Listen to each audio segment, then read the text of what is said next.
Assalamualaikum everyone. Welcome back to Camerlina where chemistry becomes easy to understand. आज हम एक new chapter यानी chapter 18 transition metal start करने लगे हैं।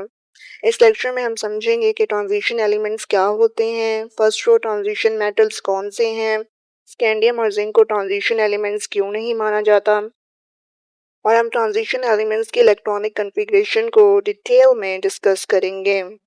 हम क्रोमियम और कॉपर की अनयूजुअल इलेक्ट्रॉनिक कॉन्फ़िगरेशन और इसकी वजह भी समझेंगे। तो चलिए लेक्चर शुरू करते हैं। सबसे पहले ये समझते हैं कि ट्रांजिशन एलिमेंट्स क्या होते हैं। ट्रांजिशन एलिमेंट्स वो डी ब्लॉक एलिमेंट्स होते हैं जिनकी एटम या उनकी कम से कम एक स्टेबल ऑक्सीडेशन स्टेट में पार्शियली फिल्ड डी ऑर्बिटल्स मौजूद होते हैं, यानी डी सबशेल ना तो बिल्कुल एम्प्टी हो और ना ही कंप्लीटली फिल्ड हो। इसी वजह से ये elements different oxidation states show करते हैं और एक ऑक्सीडेशन स्टेट से दूसरी ऑक्सीडेशन स्टेट में आसानी से ट्रांजिशन कर सकते हैं। इसी खास प्रॉपर्टी की वजह से इन्हें ट्रांजिशन एलिमेंट्स कहा जाता है। अब फर्स्ट रो ट्रांजिशन मेटल्स को देखते हैं। ये सीरीज टाइटेनियम से शुरू होती है और कॉपर तक चलती है। इनके नेम्स हैं titanium, vanadium, chromium, manganese, iron, cobalt, निकल और कॉपर। इन तमाम एलिमेंट्स में डी ऑर्बिटल्स पार्शियली फिल्ड होते हैं, इसलिए ये ट्रांजिशन एलिमेंट्स कहलाते हैं। स्कैंडियम और जिंक डी ब्लॉक एलिमेंट्स जरूर हैं, लेकिन ट्रांजिशन एलिमेंट्स की डेफिनेशन को फुलफिल नहीं करते। अब सवाल ये है कि स्कैंडियम और जिंक ट्रांजिशन एलिमेंट्स क्यों नहीं हैं। सबसे पहले स्कैंडियम को देखते हैं। न्यूट्रल स्कैंडियम की valence shell electronic configuration 3d14s2 होती है।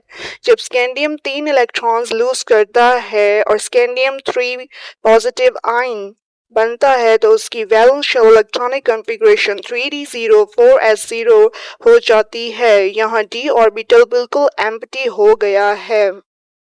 अब जिंक को देखते हैं। जिंक न्यूट्रल स्टेट में valence shell electronic configuration 3d10 4s2 होती है। जब जिंक 2 इलेक्ट्रॉन्स लूज करता है तो उसकी valence shell electronic configuration 3d10 4s0 हो जाती है। यहाँ d ऑर्बिटल कंप्लीटली फिल्ड रहता है। ट्रांजिशन एलिमेंट होने के लिए किसी स्टेबल ऑक्सीडेशन स्टेट में d ऑर्बिटल पार्शियली फिल्ड होना जरूरी है। स्कैंडियम 3 पॉजिटिव में d ऑर्बिटल एम्प्टी है और जिंक 2 पॉजिटिव में कंप्लीटली फिल्ड, इसीलिए स्कैंडियम और जिंक ट्रांजिशन एलिमेंट्स नहीं कहलाते। अब हम फर्स्ट रो ट्रांजिशन मेटल्स की वैलेंस शेल इलेक्ट्रॉनिक कॉन्फ़िगरेशन को देखते हैं। टाइटेनियम की valence shell electronic configuration 3d24s2, vanadium की 3d34s2, क्रोमियम की 3d54s1, मैंगनीज की 3d54s2, आयरन की 3d64s2, कोबाल्ट की 3d74s2, निकल की 3d84s2 और कॉपर की 3d10 4s1। अब आइंस की बात करें तो एक इम्पॉर्टेंट रूल याद रखिए, जब ट्रांजिशन मेटल्स इलेक्ट्रॉन्स लूज करते हैं तो सबसे पहले 4s ऑर्बिटल के इलेक्ट्रॉन्स रिमूव होते हैं, उसके बाद 3d के इलेक्ट्रॉन्स रिमूव किए जाते हैं। इसी वजह से M2 पॉजिटिव और M3 पॉजिटिव कॉन्फ़िगरेशंस में 4s ऑर्बिटल पहले एम्प्टी नजर आता है। अब हम फर्स्ट रो ट्रांजिशन सीरीज की दो बहुत इंपॉर्टेंट एक्सेप्शंस डिस्कस करते हैं। पहली एक्सेप्शन है क्रोमियम। क्रोमियम की expected valence shell electronic configuration 3d4 होनी चाहिए थी, लेकिन actual valence shell electronic configuration 3d5 है। दूसरी एक्सेप्शन है कॉपर। कॉपर की expected valence shell electronic configuration 3d9 होनी चाहिए थी, लेकिन एक्चुअल कॉन्फ़िगरेशन 3d10 है। यानी दोनों केसेस में एक 4s इलेक्ट्रॉन 3d ऑर्बिटल में शिफ्ट हो जाता है। अब सवाल ये है कि एटम ऐसा क्यों करता है।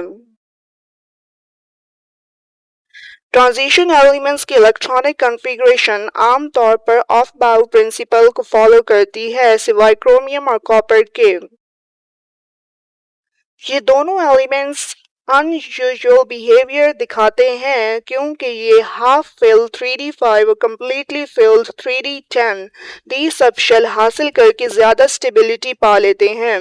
इन कॉन्फ़िगरेशंस में इलेक्ट्रॉनिक क्लाउड ज्यादा सिमेट्रिकल होता है और न्यूक्लियस को बेहतर शील्डिंग इफेक्ट मिलता है।